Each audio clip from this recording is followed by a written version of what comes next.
ગત વર્ષની સરખામણીએ આ વર્ષે લગ્નના અંદાજે 15 જેટલા મુહૂર્ત વધુ હોવાને કારણે દેશભરમાં લાખોની સંખ્યામાં લગ્ન પ્રસંગો થઈ રહ્યા છે. ત્યારે પ્રસંગ પ્રમાણે કસ્ટમાઇઝ વસ્તુઓની ડિમાન્ડ વધી રહી છે. લોકો હજારો રૂપિયાનો ખર્ચ કરીને કંકોત્રી, સગાઈ, પીઠી, આદરની, ગ્રહ સાતક કે લગ્ન જેવા પ્રસંગો મન મૂકીને બજેટપૂર્વક નક્કી કરીને કરી રહ્યા છે. પ્રસંગો તો ઠીક, પરંતુ હવે તો લોકો વેડિંગ કાર્ડ એટલે કે કંકોત્રીમાં પણ કંઈક નવું જ માંગી રહ્યા છે, જેને લઈને આર્ટિસ્ટો અલગ અલગ થીમ ઉપર ₹1500થી શરૂ કરીને ₹50,000 સુધીની કંકોત્રી તૈયાર કરી રહ્યા છે. પરંપરાગત રીતે ઉજવાતા પ્રસંગોમાં હવે મોડર્નાઇઝેશનનો ટચ ધીરે ધીરે જોવા મળી રહ્યો છે, જેમાં દેખાદેખી ગણો કે સ્વૈચ્છિક રીતે તૈયાર થતી વસ્તુઓ ગણો, પરંતુ કંઈક નવું કરવાની અને અલગ દેખાવાની ચાહમાં લોકો વેવાઈ પક્ષે મોકલાવાતી કંકોત્રી, ગિફ્ટ હેમ્પરથી લઈને અલગ અલગ પ્રસંગ પ્રમાણેની વસ્તુઓ હવે કસ્ટમાઇઝ કરાવી રહ્યા છે, જેને માટે અલગથી બજેટ પણ ફાળવે છે. પરિવારજનો લોકોને કાયમ યાદ રહી જાય તેવી કંકોત્રી મોકલાવવાનો આગ્રહ રાખી રહ્યા છે. મારું નામ સ્નેહા છે. હું અને મારા પાર્ટનર વરુણ આર્યા આ કામ આજથી 12 યર્સ પહેલાં ચાલુ કર્યું હતું. અમે જ્યારે કામ ચાલુ કર્યું ત્યારે બહુ ટિપિકલ ઇન્વાઇટ્સ ચાલતા હતા.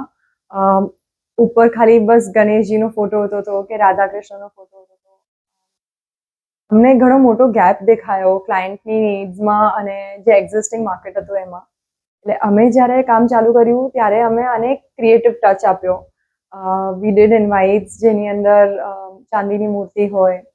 અમે એવા ઇન્વાઇટ્સ કર્યા છે જેની અંદર બોક્સ જ આખું ગ્લાસનું છે કે પછી યુઝ થઈ શકે, રીફિલ થઈને યુઝ થઈ શકે. અમે એવા ઇન્વાઇટ્સ બી કર્યા છે જેની અંદર સપ્તપદીના 7 વચનો પાછા લોકોને યાદ આવે. વચ્ચે હવનકુંડ છે, આજુબાજુ 7 ફેરા છે, એમાં 7 પૂજાની સામગ્રી છે નાની નાની.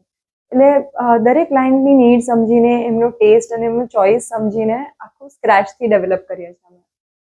સો અમારો દરેક ઇન્વાઇટ છે એમાં કંઈક ને કંઈક બહુ યુનિક હોય. દર વર્ષે કંકોત્રીમાં અવનવી ડિઝાઇન માર્કેટમાં આવતી રહે છે અને આ વર્ષે બોક્સ કંકોત્રીની માંગ જોવા મળી રહી છે. જોવા જઈએ તો કોરોના કાળ પછી કંકોત્રીનો ટ્રેન્ડ ઓછો થઈ ગયો હતો. લોકો ડિજિટલ ઇન્વેન્શન કરી રહ્યા હતા, પરંતુ હવે ફરી પાછો કંકોત્રીનો ટ્રેન્ડ જોવા મળી રહ્યો છે. હવે ફરીથી લોકો ડિજિટલ કંકોત્રીને બદલે રૂબરૂ કંકોત્રી આપવાનું પસંદ કરી રહ્યા છે અને એટલે જ આ વર્ષે સુરતમાં ભગવદ્ ગીતા, સપ્તપદીના 7 ફેરા, ચાંદીની મૂર્તિ અને બોક્સ કંકોત્રી જેવી વિવિધ થીમ ઉપર લોકો બલ્કમાં ઓર્ડર આપી રહ્યા છે. દરેક થીમમાં કંઈક ને કંઈક યુનિકનેસ હોય છે. 7 ફેરાની થીમ પર જે કંકોત્રી તૈયાર કરવામાં આવી છે તેમાં સપ્તપદીના 7 ફેરાની વિધિ દર્શાવવામાં આવી છે, જેમાં વચ્ચે હવનકુંડ છે અને તેને બનાવતા 20થી 25 દિવસનો સમય લાગ્યો હતો. આ ઉપરાંત ભગવાન શ્રી ગણેશ, શ્રી રામ, લક્ષ્મીજીની ચાંદીની મૂર્તિને આમંત્રણ બોક્સમાં મૂકી સાથે અત્તર, ચાંદીના ગુલાબ, ડ્રાયફ્રૂટ, મિશ્રી, એલચી સાથે અનોખું પેકેજ તૈયાર કરવામાં આવ્યું છે. તેના પર ખાસ કરીને સિલ્વરનું કોટિંગ કરવામાં આવે છે, જેથી તે યુનિક અને રોયલ લાગે છે. જેમ કે ભગવદ્ ગીતા વાળું જે કરીએ એની અંદર એ આખું ટ્રેડિશનલ ટચ છે. એને વુડમાં છે બોક્સ જે છે તે, અને એ જે પેજીસ છે ભગવદ્ ગીતાના એ વર્ષો સુધી એને કંઈ નહીં થાય એ રીતની વસ્તુ છે. એક્સક્લુઝિવ છે, લોકો પોતાના જનરેશન્સને પાસ કરી શકે એવી વસ્તુ છે. બોક્સમાં છે અને અંદર ભગવદ્ ગીતા સિવાય ગોલ્ડ પ્લેટેડ બુકમાર્ક છે, આચમન છે, પછી શ્લોકની બુક છે અલગથી, ગંગાજલ છે, અત્તર છે.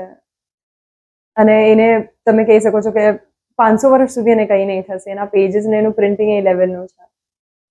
બીજું જ્યારે ઇટેબલ્સની વાત આવે, ઘણા લોકો ખાલી સાકર અને સાકર, કેસર, એલચી જેવી સિમ્પલ વસ્તુ આપવામાં માને છે. પણ એને બી એક ક્રિએટિવિટી એડ કરી શકાય છે. જેમ કે અમે અમારા એક ઇન્વાઇટની અંદર સાકર અને એલચી જે લીધી છે એને સિલ્વર કોટિંગમાં લીધી છે. દેન ગ્રેનોલા જેવી વસ્તુ આપી છે, બકલાવા, બતીલની ડેટ્સ આપી છે.